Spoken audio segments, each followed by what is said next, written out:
네, 이 이벤트 리스크라는 거는 돌발된 리스크이기 때문에 시간이 지나면은 조금 잦아드는 경우가 많죠. 이번에 브렉시트 경우도 많습니다. 그렇습니다. 사실 충격은 굉장히 컸었는데 시간이 또 지나니까 뭐 해석하는 분야에 따라서는 좀 달리 되거든요. 근데 문제는 이 이벤트를 넘고 나면은 그 기본적인 체력을 기르기 위해서는 펀더멘탈에 다시 주목합니다. 바로 성장률일 텐데요. 정부가 성장률 전망치를 내렸습니다. 이 영향이 과연 시장에는 어떻게 분석이 될지 전문가 한 분 좀 모셔봤습니다. LG경제연구원의 조영무 연구위원 자리하셨네요. 어서 오십시오. 네, 안녕하세요. 네. 자, 정부가 경제 성장률 전망치를 또다시 낮췄습니다. 물론 이 돌발적인 이벤트 리스크 때문에 또 그럴 수 있겠죠. 자, 문제는 성장률을 2.8% 정도로 잡고 있는데 이거 달성이 쉽지 않다고 전망하던데요. 어떻게 보십니까? 일단 말씀하신 것처럼 정부가 어제 하반기 경제 운용 방향을 발표를 하면서 그 안에 담긴 향후 경제 전망 수치를 조정을 했는데요. 이전에 올해 성장률 전망치가 3.1이었는데 어제 2.8로 올해 성장률 전망치를 0.3%포인트 하향 조정했죠. 근데 관심을 모았던 것이 과연 이러한 성장률 전망치에 지난주 금요일 날 발생을 한 브렉시트가 어느 만큼 반영이 되어 있는가에 관심이 모아졌는데 네. 알려진 바로는 아직 그렇게 많이 가만히 되지 않은 것 같습니다. 가만히 안 된 거군요. 예, 그런 면에서 보면 일단 이러한 2.8% 성장률조차도 더 낮아질 가능성이 있다라고 보고 있고요. 그 올해 초에 저희 연구원에서 발표를 한 올해 경제 성장률 전망치는 2.4%였는데 이건 역시도 그 이후에 이어졌었던 기업 구조조정의 움직임이라던가 지난주에 발생을 한 브렉시트의 충격이 아직 반영되지 않은 것임을 감안을 하면 이러한 성장률 전망치 역시도 더 낮아질 가능성이 있지 않나 하고 생각이 됩니다. 특히 관심을 모으는 것이 우리 산업, 기업들과 밀접한 관계가 있는 수출일 텐데요. 올해 수출 증가율을 정부보다는 저희는 조금 더 낮게 보고 있고 지난해 대비 올해 수출 증가율이 마이너스 6% 정도로 계속적으로 감소세를 이어가지 않을까 하고 전망을 하고 있습니다. 네. 자, 성장률 전망치를 낮췄다는 의미는 그만큼 다시 또 이제 뭔가 그 불쏘시개를 넣어야 된다는 의미가 될 것 같은데 바로 추경 이야기일 것 같습니다. 추가 경정 예산을 포함해서 재정 보강을 한 20조 원 정도로 지금 20조 원 플러스 알파 이렇게 나오던데요.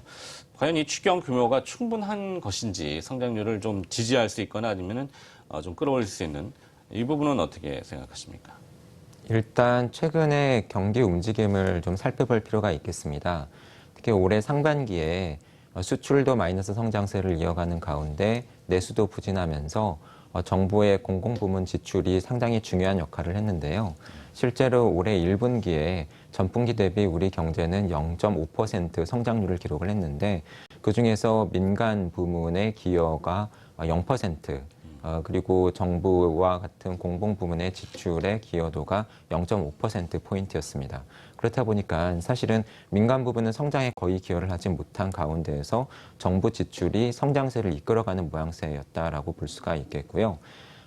이러한 가운데 상반기에 집중되었던 재정 조기 집행에 영향을 감안을 한다라고 하면 사실은 상반기보다도 하반기에 정부 지출이 더더욱 위축될 가능성이 있고요. 상반기에 이루어졌었던 정부 지출과 유사한 정도의 정부 지출을 유지하기 위해서는 하반기에 20조 원이 넘는 추경이 필요하다라고 하는 분석이 제기된 바도 있습니다. 그런 면에서 살펴보면 어제 발표된 하반기 경제 운용 방안에 포함된 내용은 10조 원 정도의 추경, 그리고 나머지 10조 원 정도는 정책금융이라든가 공기업과 같은 부분에서의 정책 자금 보강, 그리고 플러스 알파 이렇게 구성이 되어 있다라고 하는 점에서 현재 알파라고 알려진 이러한 나머지 부분이 어느 정도가 될 것인가, 그리고 20조 원 정도로 알려진 이러한 공공 부분의 지출이 어느 만큼 내실 있게 실효성 있게 이루어지는가가 중요한 변수가 되지 않을까 하고 생각을 합니다. 네. 일단 뭐 재정 적자를 더 늘리지 않는 범위 내에서 추가 세수 확보분을 더 쓰겠다. 뭐 이런 식의 흐름이던데 플러스 알파를 좀 봐야 되겠군요. 박근혜 대통령도 강조했듯이 정책은 타이밍, 그러니까 유연성 있게 시의적절하게 빨리 대응을 해야 된다. 이렇게 강조하시지 않았습니까? 추경 효과를 극대화하려면 또 어떤 부가적인 노력들이 좀 첨부가 돼야 될까요? 일단은 속도일 것 같아요. 왜냐하면 추경 역시도 본 예산과 마찬가지로 편성 과정, 그리고 국회 동의, 집행 이러한 절차를 정상적으로 다 밟아야 됩니다. 그렇다 보니까 지금 알려진 바로는 정부가 그 안을 마련을 하고 국회의 심의 동의를 거쳐서 실제로 자금이 집행되는 시기가 빨라야 7월 말 정도로 예상이 되고 있어요. 하지만 재정 조기 집행의 결과 올해 전체 정부 재정 지출 중에서 만약에 그것을 10으로 본다라고 한다면 6 정도가 상반기에 집중적으로 지출이 되고 4 정도만이 하반기에 이루어질 이런 예정이기 때문에 그렇게 따진다라고 한다면 7월경에는 이런 정책, 재정 지출의 공백기가 나타날 가능성도 있습니다. 그러면서 보면 추경이 편성이 되었지만 그 시기를 어느 만큼 앞당길 수 있는가가 아주 중요한 변수가 되지 않을까 싶고요. 앞서 말씀드린 것처럼 시기도 중요하고 또 어떻게 쓰는가도 중요한데 사실은 이번에 포함된 내용들을 보면은 이렇게 에너지 절감형 가전제품에 대한 보조금이라던가 또는 전기차와 관련된 부분, 특히 경유차 교체와 관련된 부분, 이런 부분들이 들어가 있는데 네.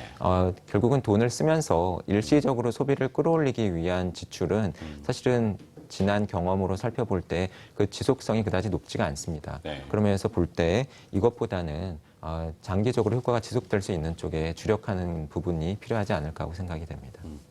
자, 이 비용이라는 뭐 기업 입장, 뭐 가게가 됐건 국가도 마찬가지일 텐데 국가 전체로 놓고 보면은 지금 그 구조조정, 산업 재편을 좀 또 활발하게 서두르지 않습니까? 좀 기울어져 있는 산업은 부실을 좀 많이 털어내고 있는 과정인데 이 구조 개혁 어떻게 추진해야 성공 가능성을 좀 높일 수 있을까요? 일단은 추경 같은 경우에는 대부분 단기적인 경기 대응 정책인 경우가 일반적이죠. 하지만 단기적인 경기 대응 정책이 모여서 장기적인 대책이 되는 것처럼 단기적으로 잠재 성장률 아래로 우리 성장세가 떨어져 있다고 한다면 그것을 끌어올리는 노력도 필요하겠지만 장기적으로 우리 경제의 성장 잠재력을 끌어올리고 우리 산업 구조를 재편하기 위한 노력도 사실은 이러한 추경이라던가 정부 지출 안에서 반드시 감안될 필요가 있을 것으로 보이고요. 특히 정부가 이미 선정을 한 11개 신성장 산업이라던가 최근에 글로벌 트렌드로 굳어지고 있는 그린 성장을 돕기 위한 이러한 재정 지출이 분명히 감안될 필요가 있겠습니다. 그리고 앞서 10조 원의 추경 이외에 정책 자금도 상당 부분 집행될 것으로 말씀을 드렸는데요. 네. 이러한 정책 자금의 집행에 있어서 사실은 그러한 이전에 집행됐던 이러한 정책 자금의 지출이 어떻게 보면 한 개 산업의 연명을 돕는 데 쓰인 측면이 분명히 있습니다.